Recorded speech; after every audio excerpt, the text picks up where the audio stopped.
Are we live? Hold on, dude. There. Shades. Okay. Can I borrow a ring? Can't even get the. Let's go. Can't even get the start. Yeah. Hello, Ray Lee with Speedboat Magazine here with another episode of the Boats and Bros podcast. We are live from St. Pete, and Myrick, you just got done running one hell of a race. Yeah.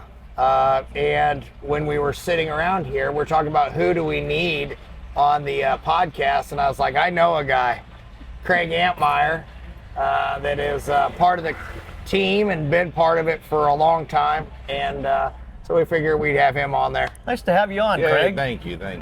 Yeah. My pleasure. What's in the cup? Well, Monster. Life runs on Monster Energy. Yes, it does. So, Yeah, so the race was second place, had a little hiccup.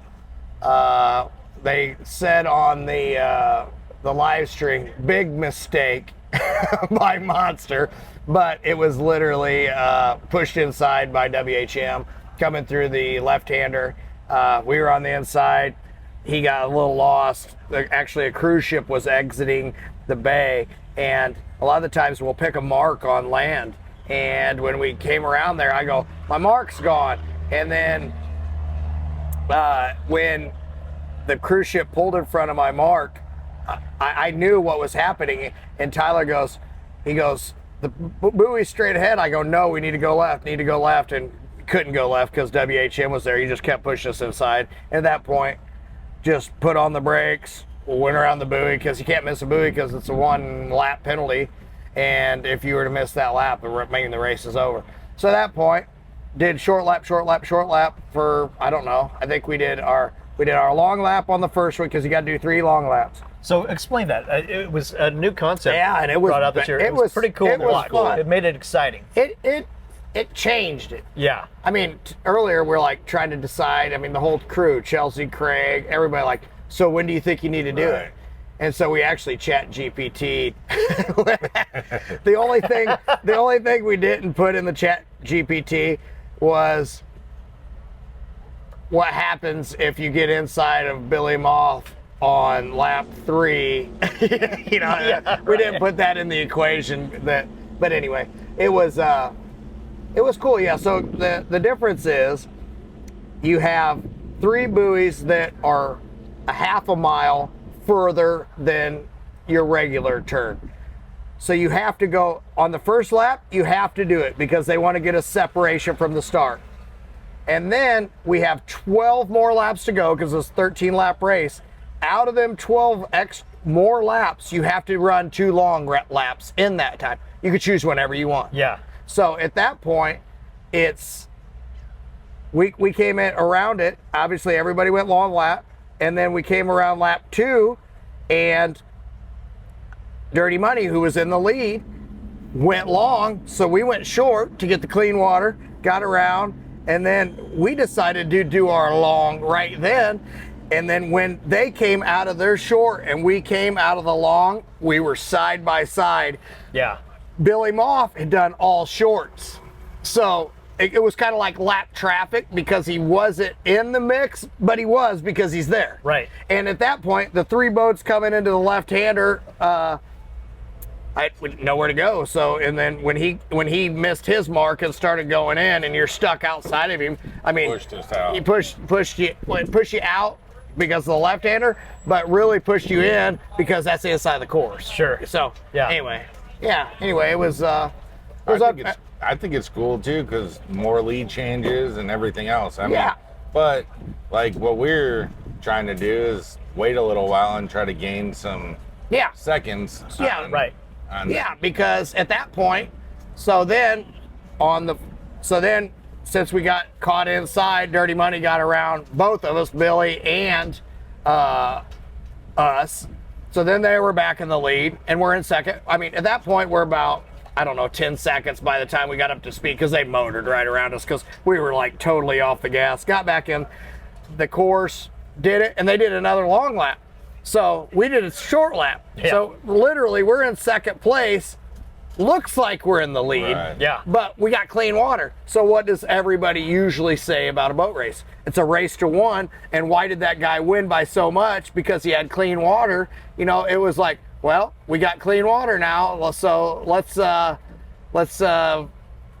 just stay out here. Yeah. And we got up to 18 seconds ahead of him, and we didn't really keep track of how much longer the long lap was. So we got to like lap 11 or 12. It's like, well, we got to do our long lap. Right. And when we came, he did his short lap, and when we came out of the long lap, he had us by, what was it, 8 seconds or something? 8. 8.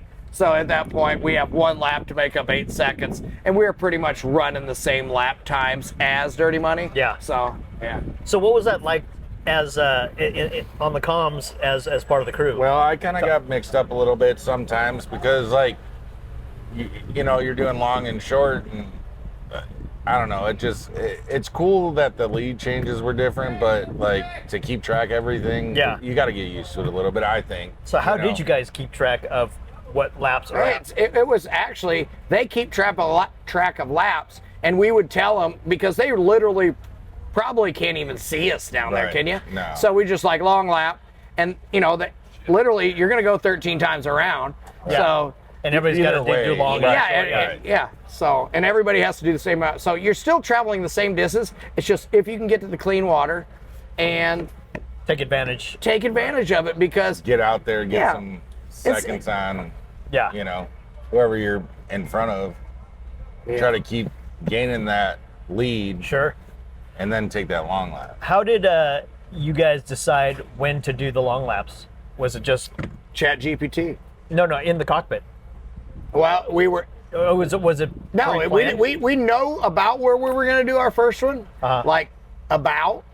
and then when the other boat, the lead boat, and we totally thought if we're in second and they go long, we're going to go short, because we don't want to follow them into a turn. Right. You want to try to take advantage of that clean water and rip into a turn instead of going, what are they doing? Are they going out? And to be honest, our boat runs a lot different than the rudder boat, because when I'm going into a turn, like with Dirty Money, they run a more sweeping, longer line. If I do that in our boat, it's like I'm just running a longer distance, because ours wants to go in and drop in and turn. Because you can, yeah. Because we can, but yeah, so I don't know. It was the first time I ever did it. Now I can say I've run a race like that. You hear it about the guys over in Europe doing it all the years. Billy Moore said he had done it before, and he didn't get a choice back then. He goes, basically the crew chief or whoever was on shore would tell him, do the long lap now, when to go, because either they're doing math or,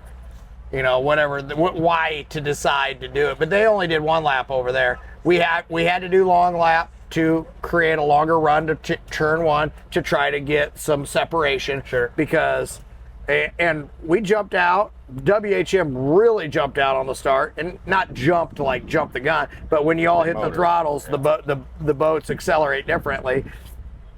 WHM pulled out. We started pulling on them at the end, and Dirty Money, we kind of had a little bit on them, but as the whole way down that straightaway, I could look out my window and see their pickle forks right there the whole way down. Wow. And, you know, I'm telling Tyler, like, they're right there, or they're right there, and he goes, I'll set you up. And then we just basically stay on their hip around that turn. And they were actually able to turn harder because they have the inside lane, and they know when they're going to set it down. I got to wait to see to when they make their maneuver before Tyler can set it down and do the turn. But anyway. So everybody I talked to about the course today described it as a fast course. Yeah, I mean, 150 some miles an hour. So It was fast last year too, but I like this setup better for the fans and everybody else. Yeah, prior they ran us way out. You couldn't see anything. Yeah. And then now more spectator interaction, IHRA trying to get more fans involved. You know, the VIP thing, all of the jet ski stuff going on. Just want to run us along the shoreline. And the pit party last night. Yeah, you should have seen him. He got turned. Who was that? You. Craig Mack came out. But for their first race, I think it's going awesome. You know, a lot of boats showed up. I know there's going to be little learning curves, but so far it's been awesome. Well, I think they're doing an awesome job. That's what's surprising. I think I heard at last it was 64 boats registered, and it's March still. Yeah. most people wanted to be here, I've heard, but they just couldn't get the boats together in time. I tell you what, we came here in the fall with P1, and it's hot. By now, it's usually raining. Yeah. So being at St. Pete in March is way better than being in St. Pete in, I don't know, was it September maybe when we were? Yeah. It felt like we were just here like a month or two ago. Yeah, I know. Yeah. So Craig, tell us your role with the Monster Energy MCon team. I run the shop at home. Just take maintenance on everything, and Jake comes in sometimes after work, and me and Jake work on the boat pretty much. Yeah. Yeah. We communicate good with like what we need to do to get set up for the race, and then I just try to figure out logistics, make sure everything's good to go down the road. There's a lot to go into that. It's not like T-shirt trailer. Yeah. Support. Oh, yeah. How many? No, well, when we have the 39 that's coming out, we have two sport chassis. So 3 semis. Yeah. Yeah, 3 trailers, T-shirt trailer. Yeah, it's a circus. Yeah, and he's the ringleader. Oh, yeah. So you're like the chaos coordinator. Yeah. And it, make sure everything's maintained, and the way Tyler's getting shit, man. Yeah. I mean, he wants 2 golf carts now. We ain't got room for a dirt bike anymore. So What about my Zuma? I got a feeling that's coming next, another semi and trailer. Well, and beyond that, it's a whole family affair, right? I mean, you've got your wife Chelsea also as a team member. And who's she integral. she does all the Motec stuff. information, all the data logging. Yeah. You wouldn't believe how into it she is. She tells me everything that I do wrong. That's what she's That's in a there. lot right there. I mean, same with me with drag racing. I know Ray's a big fan of drag racing. Yeah, But, it was funny, everybody. So he was talking about something earlier, and he goes, "What do you think about the stock cars?" And Ray's like, "Oh, it was cool. It was way better than the drag race." And Craig, being a drag racer, he's like, "Really?" Oh, man. He's like, "You really like drag racing?" I'm like, "Obviously, you don't follow me, Ray." Kind of a big deal. Yeah. But no, she's awesome. She's all in the electronics and everything, and it's just like, if I don't have her coming with me to the drag strip, I can't go race my car. Yeah. Because she puts the tune in the car, and Really? oh Yeah. Is that how it started? That transitioned into the team here? Well, with Motec, so Tyler we'd basically have, but prior to Motec, stopwatches, lap times. Wind's kicking up. Getting windy. yeah, just all Yeah, our so- notes and everything. It's seat of your pants. Yeah. Yeah. When there's a computer recording stuff, and I mean, it's recording everything from all the pressures, all the trim angles, all the throttle position. It doesn't control anything, but it reads everything. Yeah. And she'll be like, "You guys are like 4 miles an hour faster through here when the tunnel tab's down." I'm like, "Thanks for that."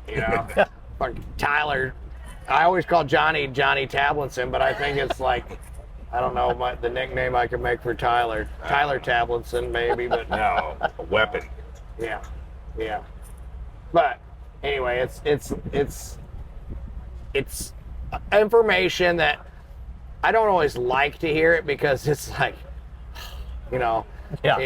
like, I know I'm supposed to turn it harder there, but I can't. It's one of those things. But I think it helps our program. Oh, yeah. I'm not dissing it. I'm Yeah. just saying the differences. Like, I was always, like, when we first started racing, Myrick and Dave raced with Johnny. What you doing, Dave? But, Dave? hot dog. Imagine that. Because they have a cool weenie roller back here. Oh yeah. Gotta eat. Everybody's gotta eat. well, before I got rudely interrupted. No, but, like, when we raced with Johnny and Myrick and Dave and I, like, me and him would have to change props. We'd have the props on the boat, go to the crane. By the time we were in the water before the race started, we'd have to change them 3 times because they wouldn't make up their mind, Yeah. Let's go up. Let's go down. No, let's go up. Yeah, and literally a lot of the time it was like, No, I hey, know, we both saw of you guys. 133 down Right. that straightaway. No data, That's no got to be it. nothing. Right. But then you go back and she'll like, you're 4 seconds slower, and you're like, the boat didn't feel as good. Well, I'm just telling you. And you're like, and Chelsea's not scared to tell us. No. Yeah. Huh. But then I imagine, like in situations like this where you're racing today and tomorrow, situations like that totally helps, and that'll be in your mind when you're going. Tyler gets giddy when he gets information. Oh yeah. Yeah. And where I was going with this before about racing with Johnny and you, and then with Tyler, like Tyler got to drawing out the courses and putting certain sections, certain speeds where it went, and he'd do math and everything, and he would pick the prop, and there was pretty much every race we were on the prop. Like, he didn't Nailed screw. it. Yeah, oh yeah, almost every race. Yeah. Yeah, we're never off No. two. Like today, we could have used the half. Yeah. And when we talk about that, it's pitch, everybody. And, it's the amount of travel through a solid during one revolution of a propeller. So you're talking about one revolution of the propeller, half inch of travel. That's how much difference you're talking. And it would make. Oh, it's good for mile a an hour. mile and a or 1.5 or 2 on a half a pitch. Yeah. And, and then the court, but then tomorrow, potentially, the winds can blow 20, 25 mile an hour. So setup totally different. Yeah. Because boat's bound up. And in that situation, it's almost like all the data from today is useless. Yes. I mean, Well, not useless, but yeah. Right. It's you play meteorologist at that point. Yeah. And then since we don't get testing tomorrow, it's a crapshoot. Yeah. So that's going to be interesting. But what a race today, you guys. Just second place behind DMR Performance, which is Dirty Money Racing. Oh, Yeah. They're new sponsor for the Pro Class 1 team. But Yeah, you haven't heard that called that yet? no.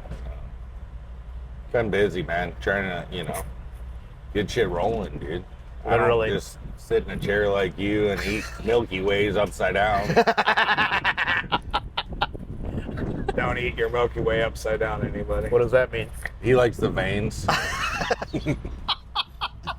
That's what he called. I was eating it normally. He goes, "Do you like to share that?" He's an idiot. But he did. Gross. But no, I mean, I don't know. I think this whole thing is pretty cool. This weekend. Yeah, and the information. The party, and they fed us. IHRA fed us Thursday. They have a DJ going back there. And free ice every day. Yeah. You just go there and get as much as you want. That's big. I mean, And show up money. yeah. Well, everything. Yeah. They They're trying hard. And tech is awesome. 14 Tech is awesome. 14 techs 14 techs. scrutinizing your boat. Dude, Yeah. When we got here, we went through safety. They were awesome. They wanted to come on the boat and check out everything, which, as they should. Yeah. But when actual tech came, Climbed mechanical through the tech- boat. Oh yeah, they went through both sponsons, looked at all the wiring harnesses. We had to take a spark plug out. They checked the piston. Yeah, They bore checked- scope in the engine. everything. Yeah. Like, Wow. Well, beyond, it was not just the IHRA techs, but they also had the Mercury Racing techs going through your 1100s, correct? Yeah, they do. Yeah. And they're there to help. Yeah. Yeah, not absolutely. just tech us. As yesterday. Yeah, so obviously we have to run different ECMs than we normally run with as far as the race or testing. So say the engine shows up with an ECM on it. When we actually run the boat at the lake and stuff, it runs with that. When we get to the race, there is a different ECM and data logger put in the boat. Yeah, they put it in. They come put Yeah. it in. Yeah. But we had an issue yesterday just because it was an updated. Yeah, upper software yeah. program. Yes, and they were there to help. So That's great. Mike Powell in the background. Hi, Mike. Oh shit. Should have. No, I mean, you come say on, that. dude. You Tell gotta- everybody how about many- your warrants. Hope you don't get picked up tonight. How many hot dogs have you ate today? One. Just one. What was full? How's the shitter? I always tell Pal, because Pal's the rig master. He's been the rig master for how many teams? Like, Oh, Abu Dhabi, dude. Dubai. there's a lot. How many world championships? You ever counted? 13. 13 world 9 championships. with Dave Scott. Yeah. 2 with these guys, one guitar, and Get in the camera so they can see you. One with guitar.